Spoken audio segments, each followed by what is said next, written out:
So hello दोस्तों, ये है हमारा प्रॉफिट एंड लॉस का क्वेश्चन जो कि एसएससी के एग्जाम में पूछा जाता है। क्वेश्चन क्या है, cost price of 15 article is same as selling price of 10 article, the profit percent is. मतलब सिंपल सी बात है, मैंने कोई 15 चीज लिया है, चीज आर्टिकल्स की जगह पे हम लोग एक पेन ले लेते, मैंने 15 पेन जो भी अमाउंट में खरीदा है उतने ही अमाउंट में मैं 10 पेन बेच दे रहा हूं, ठीक है। तो मैंने जितने में खरीदा था उतना पैसा मेरे को मिल गया।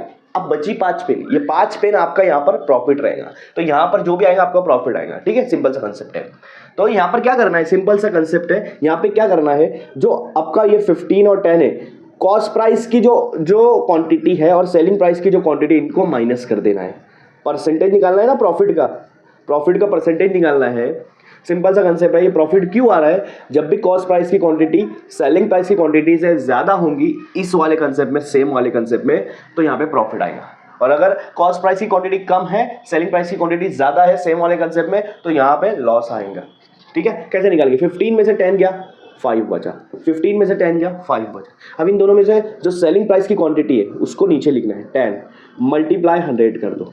अब मुझे बताओ, एक जीरो और एक जीरो कैंसिल होगा, कितना बचेगा आपका 5 मल्टीप्लाई 10, 5 10 से कितना होता है 50%। तो यहाँ पर आपका प्रॉफिट कितने का होगा, 50% का प्रॉफिट होगा। अगर समझना चाहते हो तो समझ लो, मैंने 15 आर्टिकल्स को जितने में खरीदा, मान लो मैंने 15 आर्टिकल्स और ठीक है, मैंने 15 आर्टिकल्स को जितने में खरीदा उतने में ही 10 आर्टिकल को बेच दिया, उतने में ही 10 आर्टिकल को बेच दिया। तो 15 और 10 का एलसीएम निकालना है, 15 और 10 का एलसीएम निकालना है, मतलब वो वैल्यू निकालना है जो 15 के भी टेबल में आता है और 10 के भी टेबल में आता है। पहली वैल्यू तो वो आएंगी आपकी 30, क्या आएंगी आपकी 30। 15 2 सा 30 होता है, 10 3 सा 30 होता है, दोनों 30 टेबल में आते हैं, ठीक है। तो 15 के टेबल में 30, 10 के टेबल में भी 30। 15 के टेबल में 30 कितने पे आता है, 2 पे। इसका मतलब ये जो 15 आर्टिकल है मैं 2 रुपए के भाव में लिया हूँ। एक आर्टिकल की कीमत कितनी है, 2 है, तो 15 आर्टिकल की कीमत कितनी होंगी, 30 होंगी। इसका मतलब यह है कि मैंने जो 15 आर्टिकल लिया है वो 30 रुपए में खरीदा है।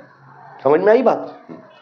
अब वही उतने ही 30 रुपए में मैंने 10 आर्टिकल बेच दिया, 10 आर्टिकल बेच दिया, तो एक आर्टिकल कितने का बेचा मैंने, 3 रुपए का। मैंने लिया था 2 रुपए के भाव में एक आर्टिकल को और बेच रहा हूं 3 रुपए के भाव में एक आर्टिकल को, ठीक है। मतलब हर आर्टिकल के पीछे 1-1 रुपया कमा रहा हूं मैं, ठीक है। तो 15 आर्टिकल 2 रुपए के भाव में 30 रुपये का आ रहा, 10 आर्टिकल 3 रुपए के भाव में 30 रुपये का आ रहा।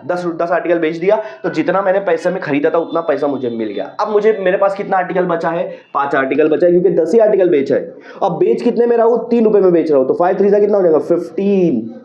मतलब 15 रुपया मुझे यहाँ पे प्रॉफिट हो रहा है। 15 रुपया आपका प्रॉफिट हो रहा है। कितने में प्रॉफिट हो रहा है, कितना रुपया आपने लगाया था, 30 रुपया लगाया था, उसमें 15 रुपया ज्यादा मिल रहा है, मतलब टोटल 45 रुपया मिल रहा है। तो यहाँ पे 100 से मल्टीप्लाई कर दो, 0 0 कैंसिल हो जाएगा, 3 1 सा 3 5 सा, तो 5 10 सा कितना हो जाएगा 50%। वही आया आपका 50% का आपका प्रॉफिट हो रहा है। जाहिर सी बात है, 30 रुपये की चीज ले रहे हो, 45 रुपया मिल रहा है, मतलब 30 रुपया तो आपका वो आया, तो वो तो आया, उसके ऊपर 15 रुपया और मिल रहा है, मतलब जितना लगाया था उसका आधा मिल गया ना, और प्रॉफिट के तौर पर तो 50% मिल गया।